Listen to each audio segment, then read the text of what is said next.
If you're listening and you're in you're 26, or you're 24, or you're 38 or whatever, and you hear a 75-year-old, 74-year-old call in tears, Dave, I'm tired. My body's breaking down. I cannot work anymore, and I have to because I don't have any.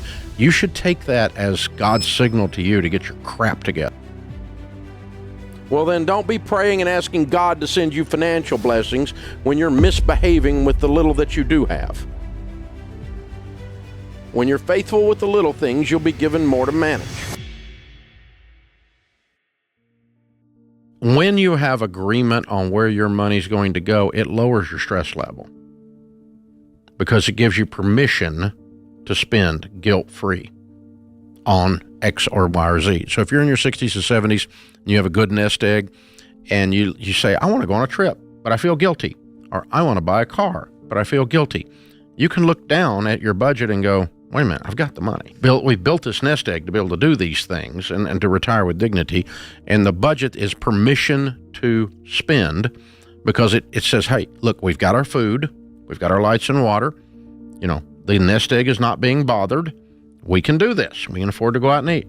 We can afford to buy that clothing item, whatever it is you're doing. I don't care what it is, but it gives you permission to do the stuff without guilt because you're not messing up. And so it's an anxiety reliever. So I would recommend it. I've taken some calls that were really sad, that were like 71-year-old lady that called and had absolutely nothing. A 73-year-old guy that called and said, I'm working, I'm 73, but I don't have a single dime to my name. I've got Social Security. My wife has Social Security, so I got $3,700 a month coming in from that. And I'm tired, but I don't have a single dollar. I mean, he had like $4,000 saved. And those are sad calls in those situations. And I probably didn't stop during those particular episodes and do a good job of yelling at 20-somethings to take a lesson from that call. If you're listening and you're in you're 26 or you're 24 or you're 38 or whatever, and you hear a 75-year-old, 74-year-old call in tears, Dave, I'm tired. My body's breaking down. I cannot work anymore, and I have to because I don't have any. You should take that as God's signal to you to get your crap together. Give yourself some options by, being able to say yes later by saying no now. Quit consuming every stinking thing you make. I mean, some of you out there make so much money, and you work really hard, and you're really smart, but you're dumb. You spend everything. And, when you hear one of these 70-somethings call in, you should take that as God's direct slap. And God is saying, don't do this. In the house of the wise are stores of choice food and oil, but a foolish man devours all he has. When you do a written budget, on paper, on purpose, every dollar has an assignment before the month begins, and you're in agreement with your spouse on that, and that is not a theory, it is the directive for your month. You live according to the numbers that you write down. You do not spend anything except what is written down without coming back and adjusting the budget. When you do that, you will add a layer of communication to your marriage that will change your marriage in a good way. When you do that, you will get the stress off of your back, because not knowing if anything's getting done will drive you crazy. If you can do everything but 3 things, you got all the stress off your back but 3 things. You limit the stress to the things you simply don't have the money to get to this month if you're broke and struggling and underwater. A written budget, when you will lay it out and stick to it, will give you the sense that you have gotten a raise. It feels like you got a raise because your money is so stinking out of control when it's not in control. I know that's insightful. You can tweet that. Your money's not in control when it's not in control. I mean, really. That's the truth, though. It sounds so basic, but if you do not have a clear written plan that you and your spouse have a pinky swear and spit shake, it's a dadgum contract, we're going to stick to it. You don't have that. You're just hoping is all you're doing. You're not planning. You're hoping. If you worked for a company and you managed money for that company, and the company was called You Incorporated, and you managed money for You Incorporated like you manage money for you now, would you fire you? Don't answer that. Well, then don't be praying and asking God to send you financial blessings when you're misbehaving with the little that you do have. When you're faithful with the little things, you'll be given more to manage. Write it out. Go to everydollar.com. Get your iPhone out. Get the free app out. It's a free online budgeting tool. In 10 minutes, you'll have a budget. Write it out. Zig Ziglar used to say, if you aim at nothing, you'll hit it every single time. John Maxwell says a budget is people telling their money what to do instead of wondering where it went. Write it out. Write it down. Your stress is lowered, your communication and the quality of communication with your spouse is increased, your efficiency is up to the point that you will feel like you got a raise. You will make progress when you do this. Because even if you write it all down and you don't have enough to do everything, immediately what do you start doing? You're going, I got to get some income. I got to amputate some crap out of my life so that this thing balances. Because you know if your budget doesn't balance, you have to fix it. Because you know you're not in Congress. You know you have to do it. I mean, inherently, if you graduated from the 6th grade, you can do this. It's addition and subtraction. Probably the 4th grade.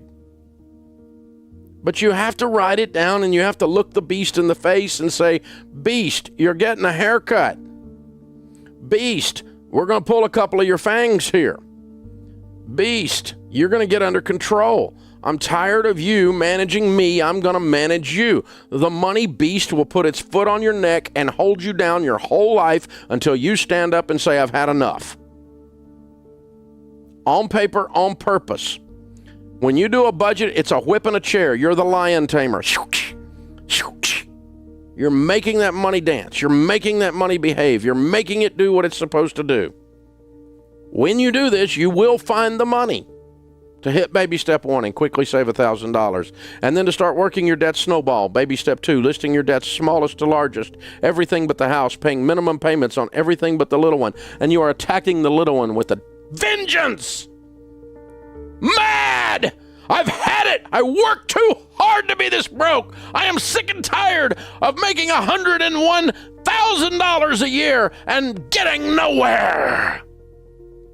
You have to have that thing come up inside of you. When it comes up inside of you, it changes your life.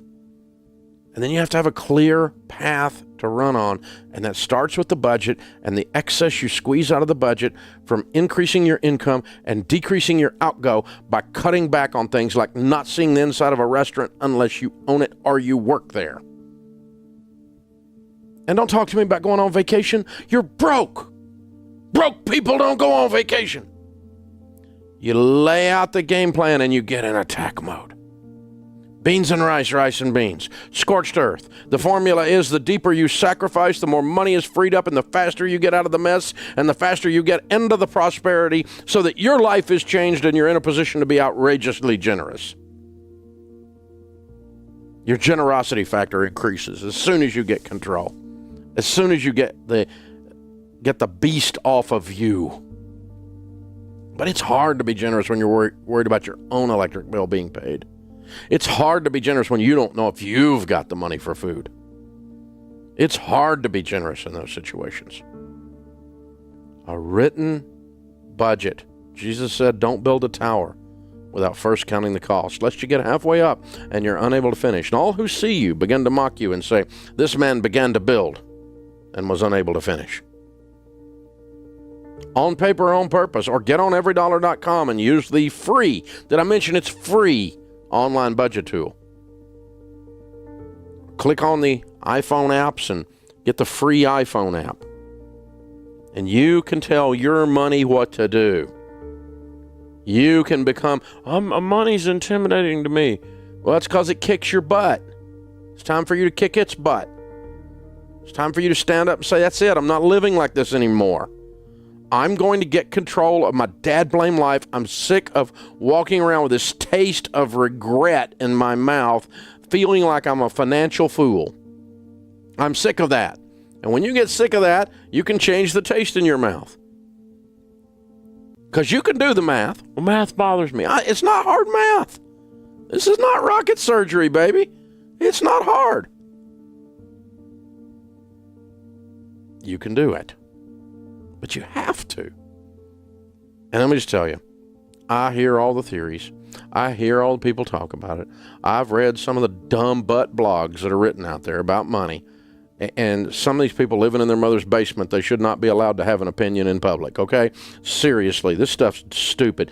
I've been doing this 25 years. I've helped millions, tens of millions of people get out of debt. And the way you do it is a written plan. There's no exception. You cannot out-earn your disorganization and stupidity. I've got 14 profit centers in our company. You think a VP walks into my office and says, you know, Dave, this quarter I'm going to kind of wing it.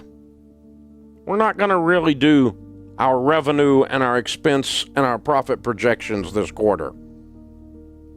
How do you think that would work in my office? If you work for a company and your job was to manage money for that company, and you walked in and said, you know, I'm just I kind of think I know what it's doing. I'm going to be okay. You think they wouldn't fire your little butt? Of course they'd fire your little butt, and you'd be deserving of a good firing because you'd be incompetent.